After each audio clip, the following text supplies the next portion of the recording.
दोस्तों, इस समय सुखोई 30 MKI फाइटर जेट के बाद हमारी वायुसेना का दूसरा फ्रंटलाइनर फाइटर जेट मिराज 2000 है। इस फाइटर जेट का इस्तेमाल हमारी वायुसेना specially air to ground attack के लिए करती है। मिराज 2000 फाइटर जेट का इस्तेमाल हमारी वायुसेना 2035 तक करने वाली है। इस समय जो हमारी वायुसेना के पास मिराज 2000 फाइटर जेट हैं, ये मिराज 2000 फाइटर जेट के सबसे लेटेस्ट वर्जन वाले मिराज 2000 हैं और इन फाइटर जेट को डैश 5 वर्जन वाले मिराज 2000 फाइटर जेट भी बोला जाता है। 2011 में हमारी वायुसेना मिराज 2000 फाइटर जेट के एच वर्जन को फ्रांस से अपग्रेड कराना चाहती थी, जिसको लेकर एक टेंडर भी निकाला गया था और इस डील को भारत और फ्रांस के बीच साइन भी कर लिया गया था और इस डील की कीमत $2.2 बिलियन थी। और इतना ज्यादा पैसा खर्च करने के बाद फ्रांस केवल हमारे 51 मिराज 2000 फाइटर जेट को ही अपग्रेड करने वाला था। लेकिन इस डील को लेकर अब सवाल उठने शुरू हो चुके हैं, क्योंकि इतने ज्यादा पैसा लेने के बावजूद भी फ्रांस ने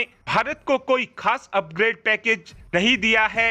यानी इतना ज्यादा पैसा देने के बावजूद भी फ्रांस ने मिराज 2000 फाइटर जेट में कोई लेटेस्ट टेक्नोलॉजी हमको लगाकर नहीं दी है।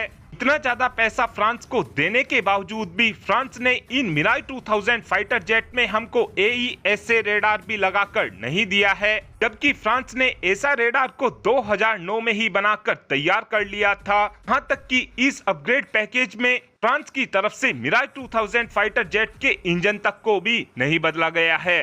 इस अपग्रेड प्रोग्राम के दौरान फ्रांस ने केवल हमारे मिराज 2000 फाइटर जेट के avionic system, navigation system, weapon management system को ही बदलकर हमको चिपका दिया है।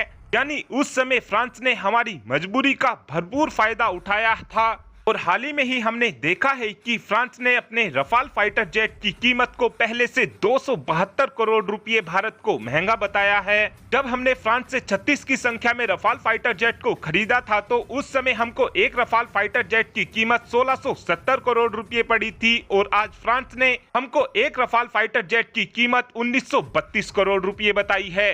और $2.2 बिलियन देने के बाद जो फ्रांस की तरफ से मिराज 2000 फाइटर जेट को अपग्रेड किया गया था, इस अपग्रेड से हमको कोई ज्यादा बड़ा फायदा नहीं मिलने वाला है।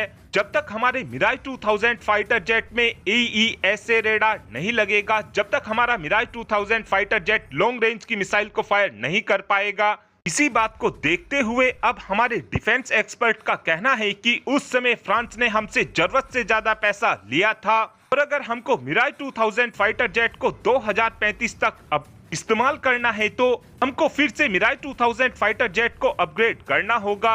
इस समय देखा जाए तो हमारा मिराज 2000 फाइटर जेट केवल 80 किलोमीटर रेंज वाली माइका मिसाइल को ही फायर कर सकता है। इसी बात को देखते हुए अब उम्मीद इस बात की जा रही है कि भारत की तरफ से ही मिराज 2000 फाइटर जेट का अपग्रेड किया जा सकता है। और अगर ऐसा होता है तो मिराज 2000 फाइटर जेट के अंदर हमको उत्तम ऐसा रेडार लगा मिलेगा, जिसकी मदद से हम अपनी अस्त्र मिसाइल, 100 वेपन, रुद्रम जैसी मिसाइलों को काफी आसानी से फायर कर सकेंगे। और अब आप ही कमेंट कर बता सकते हैं कि क्या हमको फ्रांस से फिर से अपने मिराज 2000 फाइटर जेट को अपग्रेड कराना चाहिए, या फिर आपका ये मानना है कि हमको स्वदेशी टेक्नोलॉजी के दम पर ही मिराज 2000 फाइटर जेट को अपग्रेड करना चाहिए। इस बात का आंसर आप कमेंट बॉक्स में दे सकते हैं। Thanks for watching this video. Have a good day.